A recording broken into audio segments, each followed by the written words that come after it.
So today we're with Mark Bonine, who is one of the co-founders of Yiddish Lives. Welcome. Thank you. So can you tell me, what is your role with Yiddish Lives and why are you doing this? Well, my role is to help manage the program. There's only two of us doing all the work, so I can't do the technical stuff and I don't speak Yiddish, so what's left? So I work on the administrative part of it and also content, and I have to do the financial stuff as well. And the reason I'm doing it is because I believe that experiences and stories that were experienced in Yiddish can only really be related in Yiddish, in the original language they were experienced in, and in any other form they lose something. And because so many native Yiddish speakers are dying every day, I wanted to get involved in a way that would make a difference. So how does the fact that you don't speak Yiddish impact your involvement with the program? So you said that you do more of the administrative stuff, but even in terms of your motivation, does the fact that you don't speak Yiddish hinder you or help you in your role with Yiddish Lives? Well, I guess it's not for me to say, but it certainly it hurts me in a way that I can't, when we're taping someone or talking to someone, I don't always get the complete context of the information. But on the other hand, I think I'm probably the strongest voice saying this site is about Yiddish, and translating to another language for whatever reason is not the objective. The objective is really to capture these stories, these experiences in Yiddish and preserving them in Yiddish. And being a non-Yiddish speaker, I think I have probably a lot of credibility coming at it and saying, no, I don't want this translated into English. I want this to exist as it is, without changes, without modification, without translation. And even if I don't understand it, what's important is that other people will. So one of the differences between YiddishLives.com and say what the Fofitz is doing is most of their work is translated for the masses, and you're very strong against that. Is that just for Yiddish Lives or in general? Oh, I don't make any judgments about any other site or any other organization. Our purpose is to preserve Yiddish stories and the Yiddish language, and I think with that core purpose, it makes sense to stay in Yiddish. Our appeal or our outreach is not to the general population to circulate the stories, but rather to maintain and bring the language into the future. So you mentioned that it's not just story preservation, but also language preservation. Well, you've got a vast amount of Hasidic Jews who are speaking Yiddish from the time they wake up to the time they go to bed. So why do we need to be worrying about language preservation? Well, I mean, there's as many types of Yiddish as there are types of English, for example. I mean, someone from Germany or whose parents were from Germany or Poland or the Ukraine or Russia are going to speak different types of Yiddish. They're also going to speak different, they're going to use different words for common everyday things. And the idea here is to provide a repository, a place where all of this can be for people to either learn or study in the future, and to have a big diversity of language, not a particular type or used in a particular context, but really to relate stories or information or songs in the way they were experienced by the person in their brains when they experienced them. For you, is Yiddish Lives more of a project, a business, or a corporation? Well, I would say that it's really kind of a dream of my partner Eric's that he's had for a long time. And the idea is not the form it takes, but what we produce. What's important is the number of people we can talk to and record and have there forever, not the format of how we do it. So it's really about taking what's available to us today in the Yiddish-speaking world, capturing as much as we possibly can, and helping others capture it, and then preserving it. So I don't think of it as anything like a project or anything like that. I think of it as a dream, an idea, a calling. So you just met someone in the elevator. What's your elevator pitch for Yiddish Lives? Well, my elevator pitch would be, I'd let you describe it in Yiddish. And if you're okay, And if you're not there, I would say, well, we just did this, right? We need to follow up with the deli in Los Angeles. I would say, we have this program, this project, this organization called Yiddish Lives. What we do is come and talk to you and do an informal chat with you on video, and then upload it to our website so that people can experience your stories or whatever you want to talk about in Yiddish in video on the web. And we'd like to come talk to you about that. and for people that have no exposure to Yiddish at all, Cholila, but for them, how do you explain Yiddish Lives in a way that resonates? Well, in America, I think it would be a very difficult thing because there are so few people in the United States that actually speak any language, let alone English. We aren't brought up learning languages, right? We aren't brought up at age 5 learning German and French. I mean, for an example, a perfect counterexample is Greece. In Greece, you go there, everyone that has anything to do with tourism, which is 80% of the population, speaks German, English, French, Spanish, Dutch, and Greek perfectly. We don't have that kind of culture, so it's very hard to explain linguistic things to people that don't have other languages. But, you know, I think that the best corollary in our history, in the U.S. history, is when FDR sent out the folks with the big manual recorders that cut records, and they recorded people speaking Gullah off the coast of North Carolina. They recorded people singing songs that were in bluegrass that were of an era that is gone.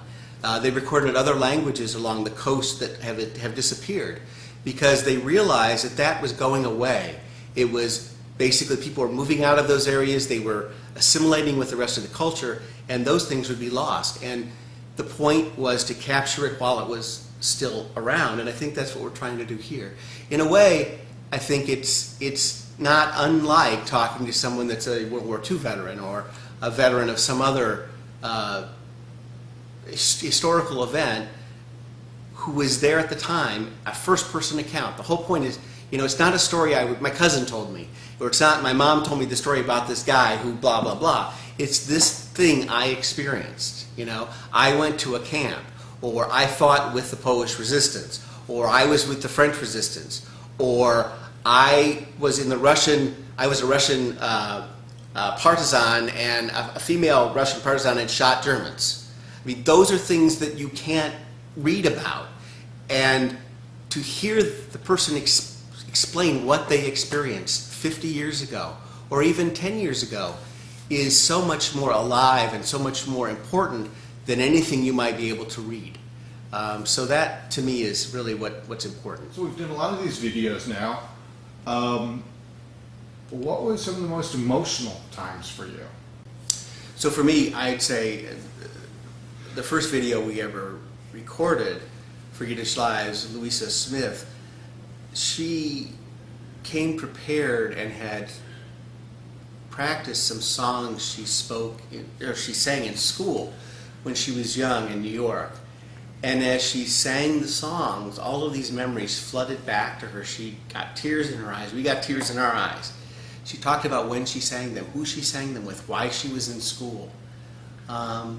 It brought back so many things for her.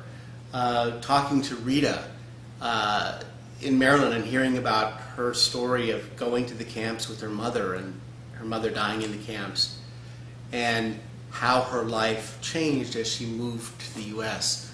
There are so many personal stories and so many different experiences that they can't just be averaged or generalized and saying this is what happened to everybody, because they didn't. Things happen to us individually. We experienced life individually, not as groups. So to say, well, these people went here and those people went there doesn't really tell the whole story. What we want to know is what happened to this person and what happened to that person. And we have a very short window of opportunity to do that in our first-person account. And when these folks are gone, that opportunity is gone. And what would you say was most surprising experience you've had with this project? I don't know if I could say that there was one that was the most surprising.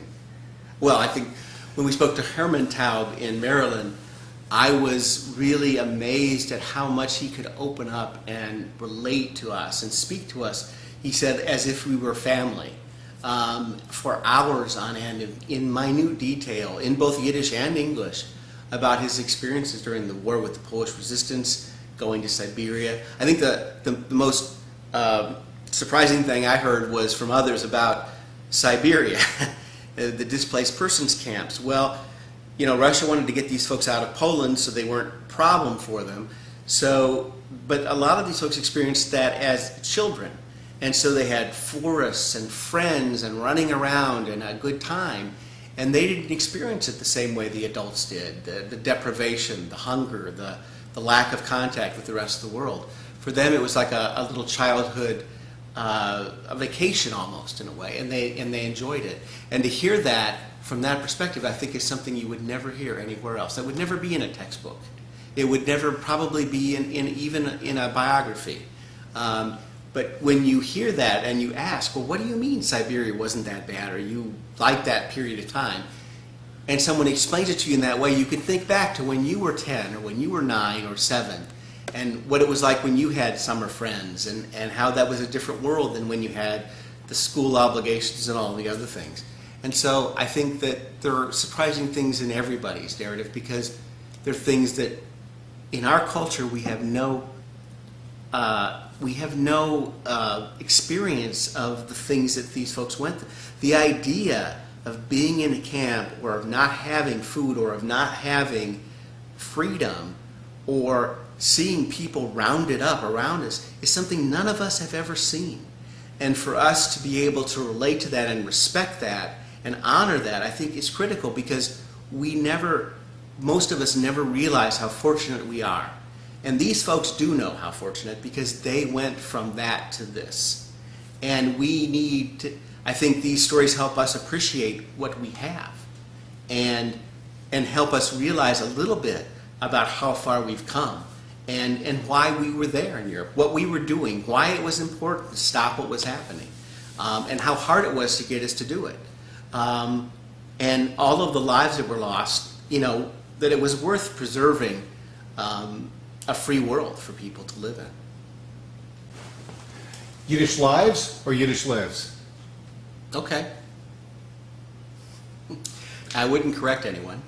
I don't. I wouldn't. Yiddish Lives is easier for me to say, but I think both ways of saying it have important meanings. So, what do you see as the future for YiddishLives.com, for this project?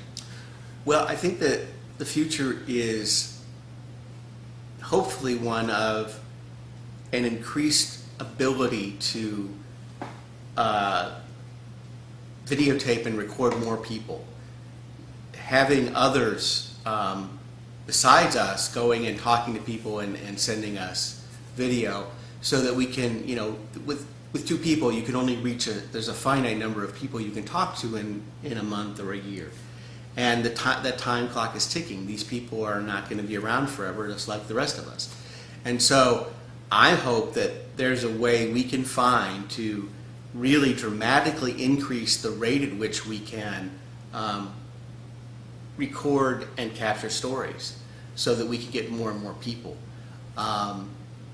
So I think the future of it is to expand in terms of quantity as fast as we can without losing the quality of what we have, and making sure that we can talk to as many people as we can before they're no longer able to talk to us. You used an interesting word there, quality. What exactly does quality mean to you? Because there's some concerns about the quality of the Yiddish itself, the quality of the video production value. Well, first of all, the quality of the Yiddish itself is meaningless to me. I mean, one person speaks English a way that another person speaks English. I say whom, other people say who. I'm not interested in perfect anything in terms of language. The whole point is to capture the vernacular, the actual language they experienced, what they're telling us about in. So if they experienced in a Yiddish that's not textbook, that doesn't matter. The point is, you want a variety, you want diversity. The whole point of capturing language is to capture those subtle differences, those vowel ending changes, the shifts you hear from the Asian continent to the European continent to the American continent, the difference between textbook or scholarly Yiddish and Yiddish that you learned in Warsaw when you were 3 years old. I mean, that's critical. And we do the best we can to produce quality images and quality sound. And, it can't be, there's no such thing as perfect. But I think if you compare what we have to what you might find on YouTube or someplace else, I think that we go out of our way to really make sure that people look good, that they sound good, and that they're authentically recorded in the way that they presented themselves. And get out of the way. The best quality video is one where the camera disappears, the microphone disappears, and all you have is a person or people talking. The rest is invisible. That's the objective. So we don't want to put filters between the viewer and the person speaking. We want to eliminate filters and try to have a clean pipeline so that what is experienced, spoken, and explored is as close to a first-person experience as possible. So, how does a typical interview work? Well, I would say watch one on the site. You would see pretty much everything that goes on. The only thing you don't see is a camera being set up and choosing a setting. If you go to someone's home, there are places that are better to videotape. You might have better light than others. You might have some more interesting background here or there. Where we were in Southern California last week, at times when we were videotaping, it was pouring outside and there was a window behind the subject. And yet, because of the focus and because of the way we set it up, it was unimportant to what was going on. So the only thing you don't see is the things that you don't want to see, the placement of the camera, the microphone. There's always a little bit of conversation to see where people are. But what you really experience and see is what the interviewer sees and anyone standing in the room would see. It's really the same thing. If you had one message you want to get across tonight, what would it be? Well, the message would be, if you speak Yiddish, or if Yiddish is your first language, contact us so that we can come in and talk to you and record you. We'd like to hear your story, whatever it is. What about if someone is too far to come to us, for us to get to them? Well, as long as they're on this planet, I think we could make it work. Okay. Do you actually have any religious or spiritual feelings of your own that come into play with this project? Well, I wouldn't say religious feelings. Spiritual. I think the value we all have as people are the other people around us. All we really have at the end of the day are the people around us and the people that support us and the people that help us and the people that we provide those things to. So as a community, a large community of people, that's what's important. So understanding someone else's experience helps us not only understand their struggles and their happiness and their sadness and all of that, but also our own. It's a context in which we put ourselves in. And I think that the more we reach out and we understand other people, the better people we can be, more understanding we can be of people that we don't understand, the more we can reach out and be open to new experiences. As I was saying before, none of us of my generation have any idea what it was like to live during 1942. We can't. I was born 20 years later, and the experiences I had were completely different. And to understand better what it was like to get up and wake up in a camp and have another day of life from someone is something that I can't experience any other way than through someone explaining it to me. And I think that makes us all, if we can keep that perspective, if we can keep that center off of ourselves and on to the rest of the world, then we have a better chance of succeeding as a civilization. You have a favorite question that you like asking everyone we interview. So let me ask you, who has played the greatest role in your life in terms of motivation, inspiration, role model? I would say probably Ada Barr was probably had the most impact on my life, because she came into my life at a time when I was in 7th grade, and I knew her until a few years ago when she died. She had a perspective on life that was serious on the one hand and yet full of humor on the other. She had a level of acceptance in her that was phenomenal, and an experience set that was far beyond anything I ever had. And she was also a very loving and accepting person in general. And I think she had a huge impact on my life, as my friend Mike Wood did and has had over the years. When you're on a rock climbing some kind of a mountain or hill, and you look down and there's a couple hundred feet of air, and the other person, in this case Mike, is above me, and he's the guy that's going to get me back on the rock if I fall off, or when I fall off is a better way of putting it. That has a profound impact on how you see things and how you come to rely on and trust other people. And I think building that kind of trust and understanding that is really important, especially if you weren't able to grow up with that kind of trust or feeling of security. So there have been lots of people in my life, I would say. Those are some of them.